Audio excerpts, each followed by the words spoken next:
A moeda Pode fazer. argentina. Salve, professor Pondé, prazer em revê-lo.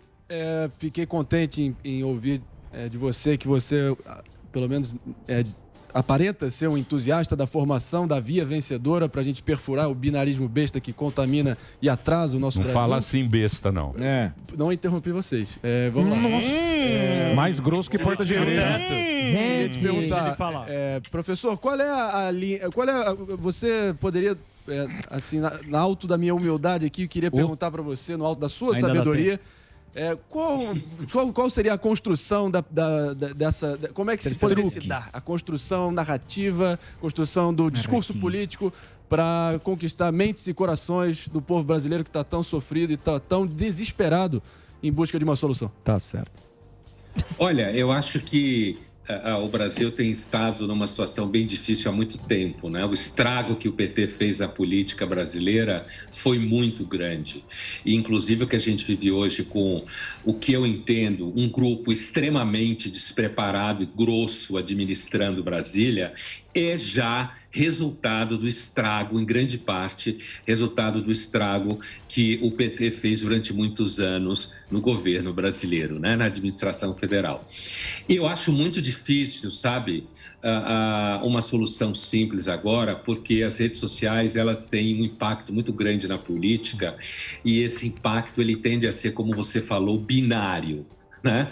Ele tende a ser polarizado porque as redes sociais gostam de lacração, gosta de frase pobre e gosta de slogans, na verdade, que antigamente eram só slogans da publicidade, né? Como eram nas assembleias. Eu lembro quando eu estava na faculdade, nos anos 80, as assembleias também tinham apesar que não existia o nome, existia esse mesmo tipo de lacração. A minha impressão ideal é que a gente conseguisse isolar tanto bolsonaristas, que eu acho um apocalipse zumbi, quanto lulistas e petistas, que eu acho uma praga, como eu sempre usei essa expressão para o PT durante muito tempo.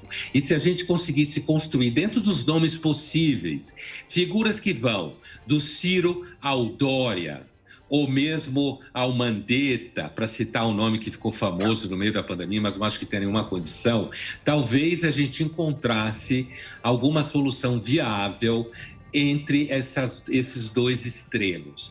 Mas, repito, me parece difícil nesse momento encontrar. Se a gente pensar no Biden, por exemplo, nos Estados Unidos, fazendo uma analogia, porque eu fiz o mesmo tipo de argumentação na eleição do Biden versus Trump, nos Estados Unidos, na mesma coluna, né? Também fiz esse tipo de argumentação. Só que essas soluções, elas são construídas durante muito tempo.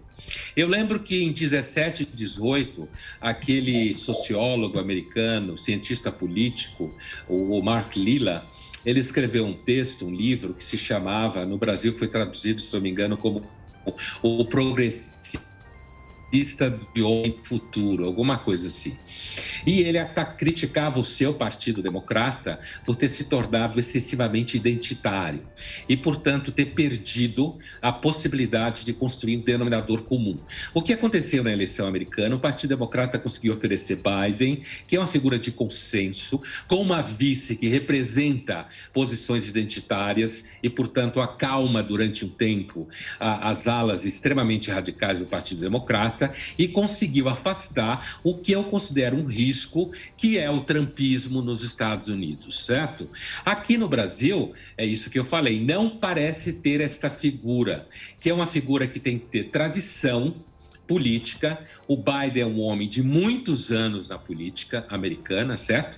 A gente não tem uma figura que tenha construído um cenário como esse, por isso que eu acho difícil. Agora, se é para citar nomes que eu acho que poderia construir alguma coisa, me parece que de Tássio Gereissati, a Dória, a Ciro Gomes, e um deles figuras completamente ideais, talvez a gente conseguisse construir um centro, não centrão, né? Um centro que fosse um pouco mais viável e calasse os dois extremos. A gente precisaria se livrar dos bolsonaristas e dos petistas.